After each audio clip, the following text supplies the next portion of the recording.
Hello friends. So friends, ये video हमारी एक नए टीडीएस के सेक्शन पर है, जिसका सेक्शन है 194 T of income tax act 1961। ये सेक्शन एप्लीकेबल होगा आपका 1 अप्रैल 2025 से। इसको फाइनेंस बजट 2024 में इंट्रोड्यूस किया गया है। बेसिकली जो भी पार्टनरशिप फर्म या एलएलपी पार्टनर्स को सैलरी या कमीशन या इंटरेस्ट पे करती है, उस पे अब उनकी रिस्पॉन्सिबिलिटी है कि वो 194 टी में टीडीएस डिडक्ट करें। तो आइए डिस्कस करते हैं इस सेक्शन को डिटेल में।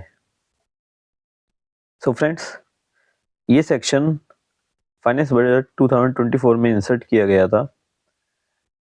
इस सेक्शन के अंडर जितनी भी पार्टनरशिप फर्म्स हैं या एलएलपी हैं, वो अब लाइबल हैं। अगर कोई भी पेमेंट वो पार्टनर को कर रही हैं तो वो 194 टी में टीडीएस डिडक्ट करेंगी।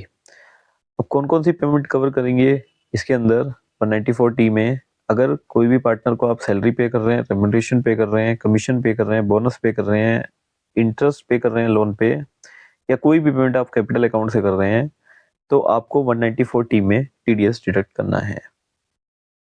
तो फ्रेंड्स, देखते हैं कि कितना रेट ऑफ टीडीएस हमें डिडक्ट करना है।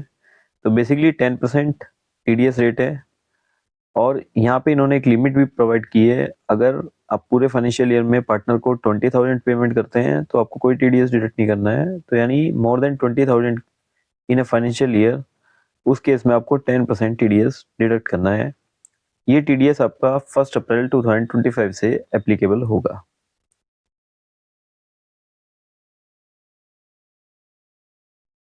तो फ्रेंड्स, इनकम टैक्स के सेक्शन 40B के अंदर जो सैलरी लिमिट अलाउेबल थी इनकम टैक्स में, उसको थोड़ा सा इंक्रीज किया है। तो अभी अगर हम बात करें फर्स्ट 6 लाख की, या इन केस ऑफ लॉस, तो पार्टनर्स मिनिमम 3 लाख विड्रॉ कर सकते हैं जो इनकम टैक्स में अलाउ होगा। और फर्स्ट 6 लाख पर जो मैक्सिमम डिडक्शन उनको अलाउ होगी वो 5,40,000 यानी 90% ऑफ बुक प्रॉफिट अलाउ होगी, up to 6 lakh of profit. तो या तो अगर लॉस के केस है तो 3 लाख तक वो विड्रॉ कर सकते हैं, और अगर प्रॉफिट का केस है तो पहले 6 लाख पे वो 5,40,000 अलाउेबल होगी। जो बैलेंस प्रॉफिट होगा उस पे 60% अलाउेबल होगा as a remuneration to partner. So friends, अब कंप्लाइंस रिक्वायरमेंट को देख लेते हैं। तो इसमें जो टीडीएस डिडक्ट करना है वो फर्म्स को या एलएलपी को डिडक्ट करना है, जो भी पेमेंट वो पार्टनर्स को करते हैं। उनको टीडीएस सर्टिफिकेट इशू करना है पार्टनर्स को, जितना टीडीएस उन्होंने उनकी पेमेंट पे डिडक्ट किया है।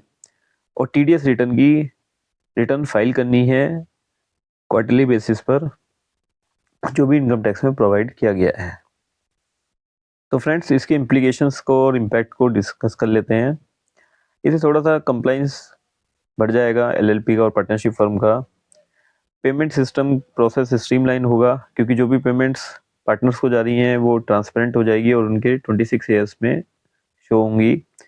टैक्स सिस्टम फेयरर होगा, क्योंकि जो भी विड्रॉल्स हो रहे हैं एलएलपी से और पार्टनरशिप सिस्टम से, पार्टनरशिप फर्म से, वो इनकम टैक्स के प्रीव्यू में आएंगे और वो विजिबल रहेंगे। सो फ्रेंड्स, इसको हम कंक्लूड कर लेते हैं। 194 टी सेक्शन जो है वो बेसिकली जो भी पेमेंट्स पार्टनरशिप फर्म से या एलएलपी से पार्टनर्स को हो रही है, चाहे वो सैलरीज के फॉर्म में हो, रेम्यूनरेशन के फॉर्म में हो, कमीशन के फॉर्म में हो, इंटरेस्ट ऑन लोन के फॉर्म में हो, उस पर 10% टीडीएस डिडक्ट करना होगा एलएलपी को और पार्टनरशिप फर्म को, यदि जो पेमेंट है वो in a financial year more than 20,000 है तो। So friends, this is a very useful section, and this is going to be implemented from 1st April 2025. Thank you.